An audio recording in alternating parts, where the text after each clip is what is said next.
ವೀಕ್ಷಕರೇ ನಮಸ್ಕಾರ, ನಾನು ಶಶಿರೇಖಾ. ರಾಕ್ಷಸಿ ಮುಸಲ್ಮಾನರನ್ನ ಗುಂಡಿಟ್ಟು ಕೊಲ್ಲುವ ಕಾನೂನು ತರಬೇಕು ಅಂತ ಹೇಳಿ ಮಾಜಿ ಸಚಿವ ಕೆ.ಎಸ್. ಈಶ್ವರಪ್ಪ, ಬಿಜೆಪಿ ಮಾಜಿ ಸಚಿವ, ಬಿಜೆಪಿಯಿಂದ ಆಯ್ಕೆಯಾಗಿದ್ದ ಮಾಜಿ ಸಚಿವ ಕೆ.ಎಸ್. ಈಶ್ವರಪ್ಪ ರಾಜ್ಯ ಸರ್ಕಾರವನ್ನು ಒತ್ತಾಯಿಸ್ತಾ ಇದ್ದಾರೆ.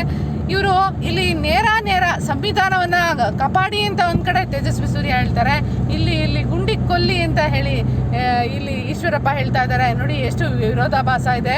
ಒಬ್ಬರು ಸಂವಿಧಾನವನ್ನು ಹೇಳ್ಕೊಂಡು ಇವ್ರು ಹೆಂಗೆ ಆಟ ಆಡ್ತಾ ಇರ್ತಾರೆ ಅಂತ. ಹಾವೇರಿ ಜಿಲ್ಲೆಯ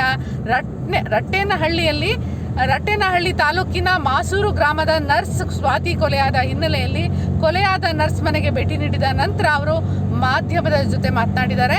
ಕೊಲೆಯಾದ ಸ್ವಾತಿಯದ್ದು ಅತ್ಯಂತ ಬಡ ಕುಟುಂಬ. ಸ್ವಾತಿ ತಾಯಿ ಅಂಗನವಾಡಿ ಆಯಾ ಆಗಿದ್ದಾರೆ. ಆದರೂ ಕೊಲೆಯಾದ ಸ್ವಾತಿ ಕುಟುಂಬಕ್ಕೆ ಪರಿಹಾರ ಕೊಡಿಸುವ ಸಂಬಂಧ ಈವರೆಗೂ ಜಿಲ್ಲೆಯ ಅಧಿಕಾರಿಗಳು ಸರ್ಕಾರಕ್ಕೆ ವರದಿ ಕಳಿಸಿಲ್ಲ.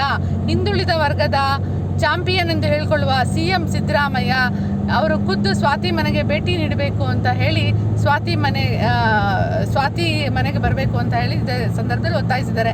ಈಶ್ವರಪ್ಪ ಅವರಿಗೆ ಸಾಂತ್ವನ ಹೇಳಿದ್ದು ಸರಿ, ಆದರೆ ಈಗ ಅಲ್ಲಿ ಆರೋಪಿ ಯಾರಾದರೂ ಮುಸ್ಲಿಮೇ ಆಗಿದ್ರೆ ಆ ಮುಸ್ಲಿಮರೇ ಆಗಿದ್ದಾರಾ ಇಲ್ವಾ ಅನ್ನೋದು, ಅದನ್ನು ಮತ್ತೆ ಆರೋಪಿಯನ್ನು ತನಿಖೆ ಎಲ್ಲವೂ ನೋಡಬೇಕಾಗುತ್ತೆ, ಸಾಕ್ಷ್ಯಾಧಾರಗಳನ್ನ ಚೆಕ್ ಮಾಡಬೇಕಾಗುತ್ತೆ. ಆ ಮಹಿಳೆಯನ್ನು ಖಂಡಿತ ಸ್ವಾತಿಯನ್ನು ಯಾರಾದರೂ ಆ ರೀತಿ ಮಾಡಿದರೆ ಅದನ್ನು ಎಲ್ಲ ಮಹಿಳಾ ವರ್ಗವು, ಈ ಎಲ್ಲ ಹ್ಯೂಮನ್ ಇರೋರು ಎಲ್ಲರೂ ಅದನ್ನು ವಿರೋಧಿಸ್ತಾರೆ.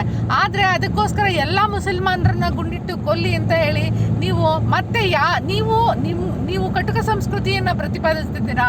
ಈಶ್ವರಪ್ಪ ಅವರೇ ನೀವು ಈ ಮಾತನ್ನ ಇವತ್ತು ನೀವು ಹೇಳ್ತಾ ಇದ್ರಲ್ಲ, ಸ್ವಾತಿಗೋಸ್ಕರ ನೀವು ಮನ ಮಿಡಿದಿದ್ದೀರ. ಆಕೆ ಒಬ್ಳು ಹಿಂದೂ ಆಗಿದ್ರಿಂದ.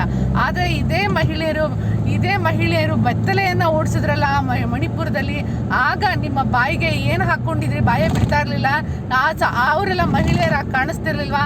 ಅಂದರೆ ನೀವು ಹಿಂದೂ ಮಹಿಳೆಯರು ಮಾತ್ರ ಬದುಕಬೇಕು, ಉಳಿದ ಮಹಿಳೆಯರಿಗೆ ಬದುಕುವ ಹಕ್ಕಿಲ್ಲ ಅನ್ನೋದನ್ನ ಇಲ್ಲಿ ಒಂದು ರೀತಿ ಹೇಳ್ತಿದ್ದೀರಾ. ಆದರೆ ಸರ್ಕಾರವನ್ನು ನಾವು ಸಹ ಒತ್ತಾಯಿಸ್ತೇವೆ.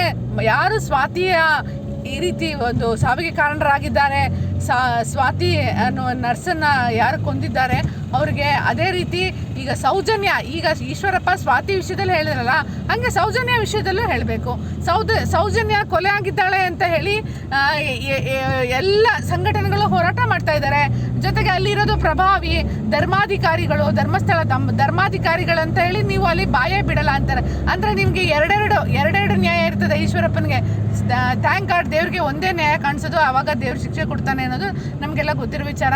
ಆದರೆ ಈಶ್ವರಪ್ಪ ನಿಮಗೆ ಆ ರೀತಿ ಹೆಣ್ಮಕ್ಳಿಗೆ ನ್ಯಾಯ ಕೊಡಿಸ್ಬೇಕಂದ್ರೆ ನೀವು ಸೌಜನ್ಯ ಪರ ಹೋರಾಟ ಮಾಡಿ. ನೀವು ಸೌಜನ್ಯ ಪರ